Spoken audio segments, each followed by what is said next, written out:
My girlfriend thought it would be amusing to stick a "Will work for food" sign on my back during a family barbecue. I brushed it off with a laugh, then slipped away quietly. The next morning, she woke up to find a moving truck parked outside. I was let go from my senior logistics manager role after 15 years. I used my severance to launch a consulting business from my spare bedroom. The income was a shadow of what I once earned. My girlfriend of 4 years, Emily, didn't share my enthusiasm. She'd grown accustomed to fancy dinners and weekend getaways. Her support turned into resentment. She started calling my business my little hobby and asking when I'd get a real job. This year, I hosted our family's annual barbecue. My parents, siblings, and their kids filled my backyard. Emily was oddly cheerful all morning. I was at the grill flipping burgers, completely at ease. While I focused on the food, Emily sneaked up and taped something to my shirt. I assumed it was harmless. For the next hour, I mingled with family, oblivious to what was on my back. Then my 7-year-old nephew Max tugged at my shorts, his face puzzled. "Uncle Jake, what does jobless mean?" I froze. My brother looked livid and tore the sign off my shirt. It was crude cardboard designed to look like something a homeless person might carry. In bold marker, it read, "Will work for food, jobless and desperate. Please help. My girlfriend pays for everything." My stomach dropped. Before I could process it, my sister showed me Emily's social media story. A photo of me at the grill with the sign prominently displayed. The caption read, "Getting the new man to work. Got to earn his keep. Jobless and loving it. Charity case." I looked across the yard and saw Emily laughing with her friends. She caught my gaze and gave a cheeky wink, as if we were in on the joke together. 4 years of our relationship dissolved in that moment. But I didn't lash out. I didn't make a scene. Instead, I forced a chuckle and said, "Wow, Emily's got a wild sense of humor, doesn't she?" At 6 p.m., I told my sister I had a splitting headache and needed to rest. I slipped inside, grabbed my keys, and drove to a motel 20 minutes away. From that room, I called a moving company specializing in urgent overnight jobs. I told them to be there at 8 a.m. sharp to pack up one person's belongings. Emily thought I was sulking in the spare room, that we'd fight and things would return to her preferred status quo. She had no idea I wasn't even home. The next morning, I met the movers at 7:45 a.m. and let them in with my key.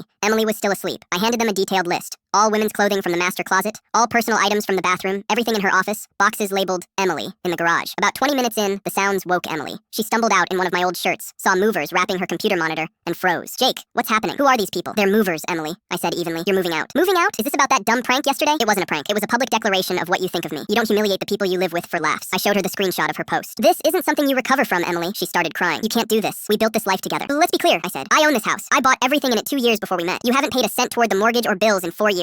The movers will deliver your things to any address within 50 miles. My car, the furniture, the TV." "My car, my furniture, my TV," I corrected. "I went to the bank this morning. Your name's off the joint account. The supplementary credit card is canceled." The movers took 2 hours to load everything. Emily made frantic calls. First to friends who didn't seem eager to offer their guest rooms, then reluctantly to her parents. When the truck was ready, I handed her a box with toiletries and her charger. "This should be everything." She looked up, eyes red. "You're really throwing away 4 years over one stupid joke? You threw it away, Emily. You just didn't realize it until now." 3 months passed. Emily's smear campaign fell flat. Too many people saw the prank firsthand. Her lawyer demanded compensation. Mine sent the house deed, bank statements, and a $10,000 credit card bill she'd charged. Her lawyer never followed up. Without my income, her lifestyle collapsed. I sold her car, paid the loan, sent her a $1,000 check. She's at her parents' house working customer service. Free from her stress, I focused on my business. 2 months ago, I signed my first major client. Last month, another. My little hobby is thriving. Last weekend, I hosted a small barbecue. My dad came over as I stood at the grill and put his hand on my shoulder. "Jake, I haven't seen you this happy in years." He was right. Emily's cruel prank didn't break me. It woke me up.